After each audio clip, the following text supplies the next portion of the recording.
My first business, I started when I was 25. I had that for 10 years. We're doing just about $1 million a year, but there's no profit in the business. We're barely keeping the lights on. And I'm taking home 100 and 150,000 a year thinking the business is doing great. And until, 10 years later, I start working with business coaches and they're like, well, I don't know how you're even keeping the lights on with this thing. Welcome to Masters of Home Service, the best podcast for home service pros like us. I'm your host, Adam Sylvester, and I want you to crush it in business. The most important part of the home is the foundation. If you want to have a strong home, you have to have a strong foundation. If you build your house on a weak foundation or on sand, it will collapse. We know this. And business is the same way. If you want to build and grow and scale your business, it needs to have a strong foundation, systems, processes. And my experts today are awesome at this. Cory Byron and Ryaan Tuttle, their businesses are strong and we have a lot to learn from them. We're going to teach you how to build your business so that it's scalable, because if you don't, you'll be miserable. Cory, tell us who you are and what you do. Thanks. I'm Cory from Vancouver, Canada, and I have an electrical company. Awesome. I'm Ryaan Tuttle from Handyman Boston with a handyman business in Boston, Mass. and New Hampshire. Awesome. Well, thanks for being here. Guys, what would you say are some indicators for our listeners to know if your business is a strong foundation or has a weak foundation? What are some indicators that they can see just by looking at their business? I'd say having systems in place, having a good solid team in place. For sure, systems. My mind goes straight to systems. If we don't have strong, systemized business, as soon as we're going to start to scale, I think we're going to start to have chaos. What are some things that you guys have done in your businesses to take it from being like a weak foundation to like strong and scalable? I mean, one of the issues I see is, scaling today is a big buzzword, if you ask me.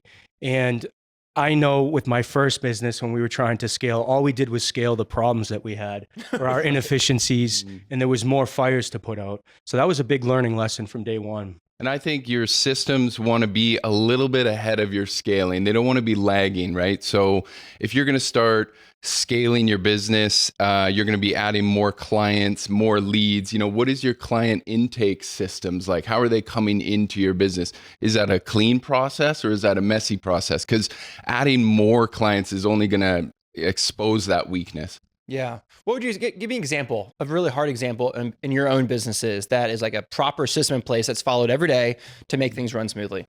Even our estimate process, that's kind of the beginning of each job and how it comes in, how we're going to set our team up, how we're going to follow up with the customer and kind of close that same estimate out. Yep, I like that. Same with us. How is that client coming into your business? Who's reaching out to them right away? How are they getting booked in for an estimate? Who's doing the estimate? When are they doing it? All of these things. And you can talk about that all the way through the client journey. Yeah, absolutely. When you go to the hospital and it's an emergency, it feels like they're taking care of just you and you're the only person that day. But there's lots of emergencies that day. The reason it feels so intimate and so personal and so wonderful is because they followed a process and they do that over and over and over and over again. And I think our clients expect the same thing, right? That our clients should expect that from us. Like, even though we should do it over and over again so that they get a consistent result every time. Yeah, I mean, one of the beautiful things about Jobber is we're able to eliminate a lot of those scaling issues just utilizing the software with job forms and checklists. And so our team is kind of unified through that. Everyone can kind of speak through the software on the back end, keep things organized. Tell me more about job forms. Job forms? How do you use those? Yeah, it's something that we use for our team. As soon as they get to the job, there's a specific checklist they got to use. We want to be a little bit early on every job. If we're supposed to be there at noon, we're going to ring the doorbell at 11:59. We're going to review our work order with our customer, roll out the drop cloths, bring in the tools, do the work, and then we'll do that in reverse order and kind of roll out the drop cloths, tools, check in with the customer, make sure they're happy, and then we're out of there. And we use the job forms in the end of the job. How are we going to leave this job? What are we going to check before we leave the home? I like the job forms because they give the answers to the test before they take the test. Like, you're telling your team, this is what you have to do. There's no mystery. I'm not going to be like, I gotcha, you didn't do the right. I'm giving you the answers. Just do these things and you win every time. And you mentioned inconsistent service, right? That is a way we can lose, or the client can lose confidence in us. So when we're following a form at the end of a job, we're going to give that consistent service. A lot of people say they want to scale, but they don't really know what that means, or they've never really thought through like, well, what will life be like on the other side if we scale? What do you guys think about that? I think it's really important to ask yourself why you want to scale and what you want to scale. That's really important. I think that's all for me. Having a business plan, that's been foundational for us in order for us to see when and where we'd like to scale the business and how we're going to do it. What goes into a business plan? Give our listeners some specifics in that. Yeah, we keep it simple. We actually go on Evernote. You can download their simple business plan. Oh my gosh, I haven't heard of Evernote in like 10 years. Wow. Yeah. You guys are both using Evernote still? I was a big Evernote user back in the day. Oh my gosh, Yeah. this is great. Okay. Yeah, so you could go on there and just download their business plan. Super simple. That's what we use pretty much anytime we're going to start a business. We start with a business plan. If you're going to fly a plane somewhere, you're going to know where and when you're going to land that thing. So I try to equate that to starting a business. You want to know where you're flying that thing and where it could land. I think to add on to that, I would say if you have some goal, I want to be a $2 million electrical company. Have you made a budget for a $2 million electrical company? Like, what does that look like? What would your staff layout look like? At least so you can get a glimpse into the future. Is that something I actually want to do or not? Mm-hmm. I'm glad you said that, because I think one of the other issues people, and myself included, could face is when you do go to scale the business, some of your systems and processes won't work anymore. When we started to scale up past 7 figures, we started blowing the doors and the springs off of things. And all of a sudden we were getting calls from the office and customers, and we realized that we had to change some of the systems and processes. That old quote, right? What got you here won't get you there. Yeah, 100%. Something I also like to do with the business plan generally is having an org chart that shows, okay, these are all the people we have now. And if we want to double, then we need to add in all these different people. They have question marks now. We don't know who those people are going to be. Mm-hmm. But building your business around positions, not people, is really key. Because then you think, okay, well, we have all these people. Will they all be direct to me? Well, no. Okay, we have a couple managers in there. Oh, they cost money. It just gives you a plan. It gives you a plan to aim for. And then you can go to your team and say, hey, this is what it's going to look like in 5 years. Hopefully you're still here. Who's going to fill these spots? Are we going to bring them in from outside, or one of you going to fill those spots? This is huge for retention as well. These young people, they need to know there is sort of a plan. There is a place they are going to. Yeah, it's the org chart for us has been another foundational exercise when we're starting a business. It's eye-opening. If you take an organizational chart and you start to realize how many positions or people that are going to be taking those hats off of you, it could be eye-opening. Mm-hmm. You have legal, you have CPAs, marketing, sales. First, we're typically, when you start a business, you might be wearing all those hats or taking on all those roles. Well, as you scale and the business grows, you want to be able to fill that chart in. Yeah, totally. We talk about systems a lot and processes. Our listeners are listening, and a lot of them are thinking, yeah, I get that, but I don't even know what to build a system on. How do I even know what needs a system? I think you can start with what is broken the most. This is a great area to go to. What is causing you the most pain? Let's build a system around that to fix that, to Band-Aid that, and then we can move on to other things. Yeah. Yeah, we use systems as, we use first principles when we're building out systems. Everything in the business, as you mentioned, like a hospital, they have systems for everything: cleaning, taking care of the patients, billing, every part of the business. And, you could use your org chart to look at and say, okay, we have sales. How's the sales process going to go? How's marketing going to go? How operations going to go? And then just use first principles thinking when that's what we use when we build them out. I'm not familiar with that term, first principles. Breaking everything down to the smallest component. So, Okay. we discussed, estimate requests in the beginning and how that process goes. So how do those estimate requests come in? For us, there's only one way you can get an estimate. That's through our website. You can call, you can do whatever you want, but until you go through our website and you get plugged into our CRM, we can't help you. Oh, interesting. That's a great, let's hang on that for a second, because a lot of listeners would say, oh, if you want to, I'll get a lead no matter what. I'll take a lead. But you're saying customers can't get a quote from you unless they go through the online system first. Correct. Yes. They can't weasel their way around. That's a system right there. Correct. Yeah. We'll have people that will get our email address or word of mouth referrals. And so the only way in our system to get an accurate estimate within 24 hours is to go on our website. Why? What was broken at the time that made you decide that? It creates too many problems on the back end. There's too many variables. So we found the best way is to get all their information, their project description, and their photos. And once we have all that, we can plug it right into Jobber on the back end in the CRM, and we can provide them their estimate. You're streamlining essentially. But Yeah. Guys, this is fantastic. I want to pause for a minute though to talk about Jobber and why we love Jobber so much. Cory, Ryaan, how has Jobber helped you scale? For me, it's the hub of my business. Everything that happens in my business is typically going through Jobber, and all my information is in there, start to finish for the client journey. Yeah, same.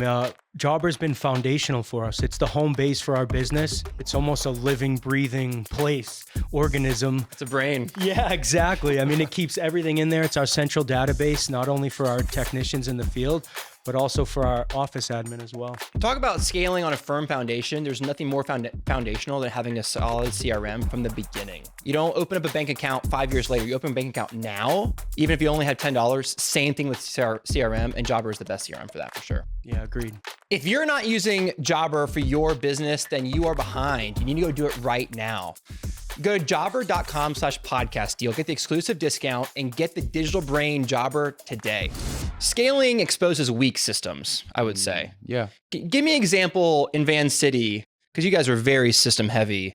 Just a practical thing that you guys have done over the years that made your business more enjoyable for you. One random system, this is something I recently just got so dialed, I'm loving it, is invoicing. We could talk about these systems all the way through the business, but if your current system is, I'm going to invoice as much as I can at the end of the month, that's not really a system, right? Right. And so when you turn that over, give someone proper training, proper procedures, and then they take it, and in their first month, they've got you invoiced right up to date. Like you've never been so invoiced up to date. And now my admin has it to where she's got us invoiced up to the week, right? It's just like, oh. So something that I was trying to do myself with no system is now being done way better by somebody else. Yeah, one of the questions I see a lot in the Jobber forum is people asking when to invoice or how long they should wait. Now.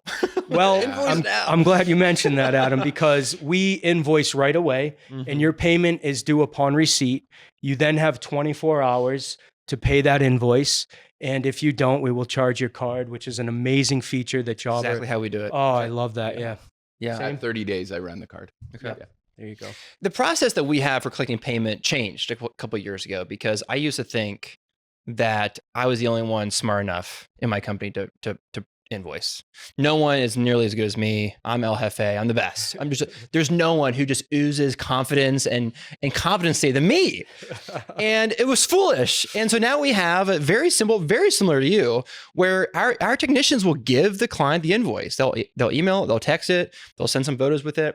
And then if they don't pay within one day, we charge the card because payment collection is so important. It's one of the most important things to systemize in your business, or else you'll just go out of business because you don't have any money. Yeah, the cash flow is so important.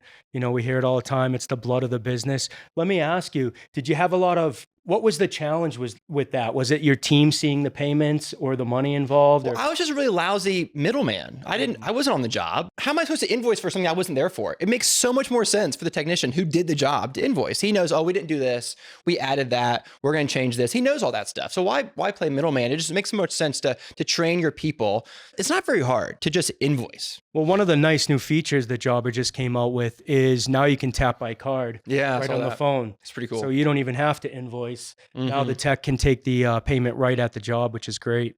Yeah. When we talk about this scaling too, when you have a huge accounts receivable, like that's 30, 60, 90 days, like you need that money to scale. You might want to pay for marketing or branding and this kind of stuff but that money's not in your account. You can't really do that stuff. I'm glad you mentioned that. That's one of the reasons why we don't work with commercial companies. We do not do commercial work because we need cash in order to run the business, and we like to stay cash ahead so we can make better decisions. One of the things that's been really successful doing that is having a recurring maintenance plan where we're able to have predictable income coming in every month. Yeah, that's been awesome. very helpful. What are some data points, some metrics that companies need to be focusing on to scale properly? I think if we're talking about scaling, it would have to be lead sources. Are we measuring and tracking these lead sources? Which lead sources are good, right? If you're just out there saying, I crush on Google, okay, what Google, right? Google Ads, Google Local Services, Google My Business Page, organic Google, like there's a lot of Googles going on. So Right. I think if we're talking about scaling, we need to have our lead sources rock solid. Yeah, kind of to touch upon what Cory was just talking about too, is customer acquisition cost. We need to know how much those customers are that we're finding, or, what's really like our marketing dollars, where those are going. I definitely think lead attribution is really important, knowing where leads are coming from, because then you can isolate. And like, if you find out that one of your lead sources is really crushing it, just like put more dollars towards that lead source. It's kind of simple, but it's also not very easy to do. And so our listeners have to, this one takes a little bit more work, really knowing where lead sources come from, asking clients, using some data. There's resources out there to find help on that. But like, knowing where your leads come from really matters, because when you scale, you need more and more leads. And you can't just scale a business with the same number of leads you had before, because that's called the same size. And so I just want to encourage our listeners to make sure that they really know where the leads are coming from, because that's really important. In terms of finances, cash flow, profit and loss, balance sheet, what are some things that really matter for scaling? I was just looking at a plumbing company a little while ago, and I was looking at their books, and gross margin really stuck out to me. I'm a big gross margin guy, and this company, it was just a very low gross margin. That kind of scared me away a little bit. I just felt like, were we going to be able to double those prices to move forward? So I would just be watching that. You're thinking about scaling, but are you making money on the jobs you already have before you go buy more jobs? Yeah. If you're sloppy small, you're sloppy big. Scaling a low gross margin is going to get you a larger small gross margin, right? Yeah, that's right. My first business, I started when I was 25. I had that for 10 years, doing just about $1 million a year, but there's no profit in the business. We're barely keeping the lights on, and I'm taking home 100 and 150,000 a year, thinking the business is doing great. And until, 10 years later, I start working with business coaches, and they're like, well, I don't know how you're even keeping the lights on with this thing. Generally a business needs, 10, 15% in profit just to keep the lights on. Yeah. Yeah. Cory, gross margin is what exactly for our listeners? Gross margin, it's you bill $100 on a job, you make 50, that's 50% gross margin. Okay. And that $50 goes towards your fixed expenses. Okay. Yeah. So you've got revenue minus labor, materials. Yep. And the number under that is gross margin. And to get your 50%, it's easy. It's nice when you're quoting, right? If something costs you $50, you're going to sell it to the client for $100. Yeah, bingo. You're doubling everything. Yeah, just that's where you're going to want to know what your markup is going to be. That's going to help you get those margins. Yeah. Any other financial things that really matter? I think cash flow matters a lot. If you have a lot of cash on hand, you can do so much. You can pull the marketing lever like 10x if you have cash. But if you don't have cash, then you're just really strapped down and can't do a whole lot. I think accounts receivable, that's why I brought that up. And the other one would be lines of credit, stuff like that. A good rule of thumb is 10% of your revenue. So you do $1 million, you want $100,000 a line of credit. Mm-hmm. Yeah, I think it's important too to know your burn rate, what it's actually costing you to run this business every month, which you can break down per day if you really wanted to. Ryaan, what is this thing that you call goal setting hip pocket thing? What is that? Tell me about that. Goal setting hip pocket framework. It's something it's something I learned in one of the courses I took. Generally, I try to reinvest $5,000 to $20,000 a year back in myself by educating myself, working with business coaches, joining masterminds, and taking college courses just to cut the learning curve with things. A hip pocket framework is something you can keep in your back pocket, and it's just a simple little diagram you could use, and you could draw it out. And I use those in order to explain things better. So earlier I was talking about setting goals.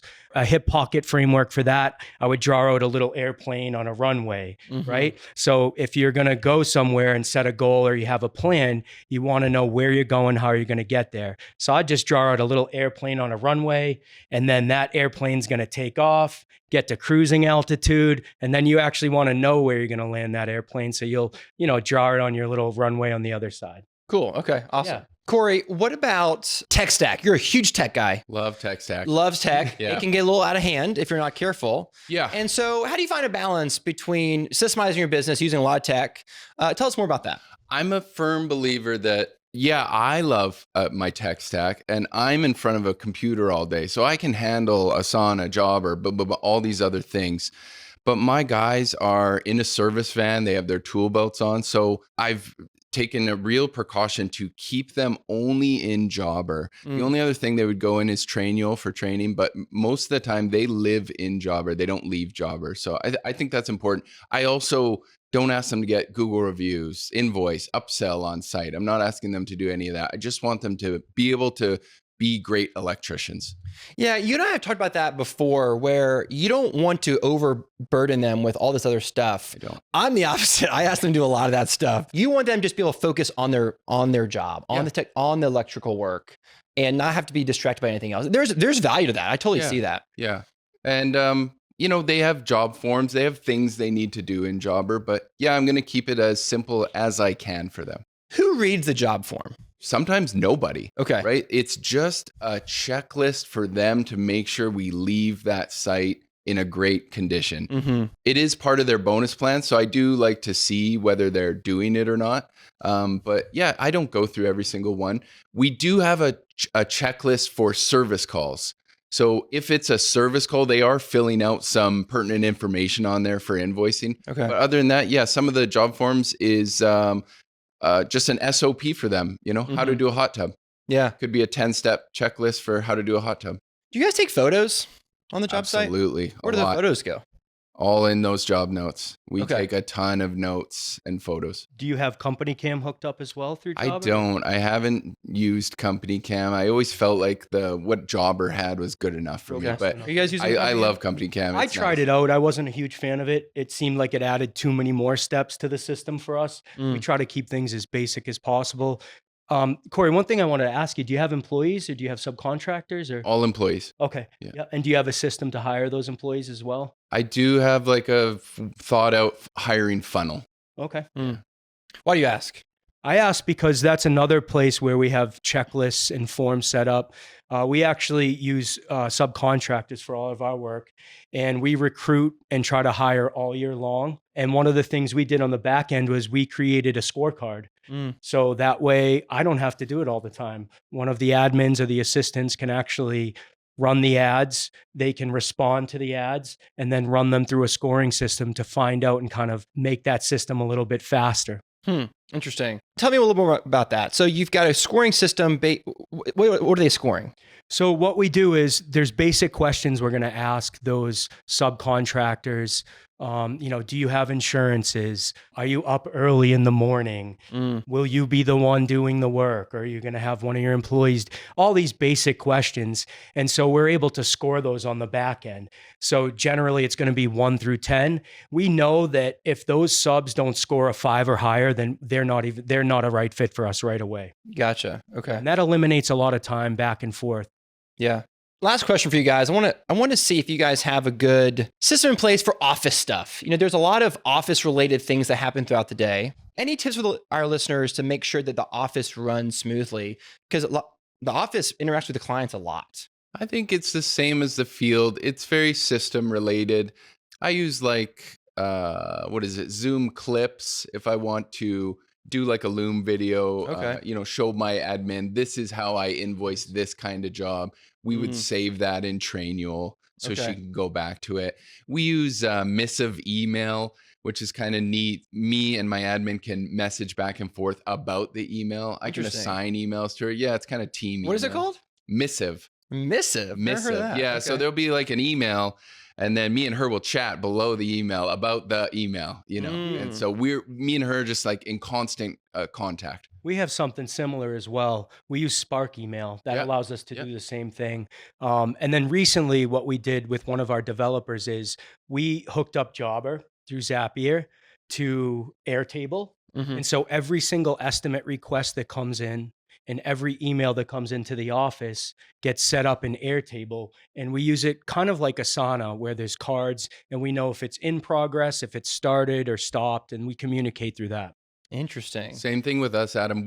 I also use Airtel, and that's a whole other conversation. But we use Asana for production, basically. So What for? I mean, if you're staying in Jobber all the day, then what's the point of that? my business partner is like project manager of all our jobs, and so we do 100 electrical jobs a month, and so he needs a place where he can see them all in a pipeline. And now I know Jobber just brought in the pipeline, and I think that's going to get better and better. And eventually I'll get rid of Asana. But right now, we can see every job, does it need materials order? Does it need a electrical permit? Has it been final invoiced? All in a glance from, it just helps them keep track of stuff.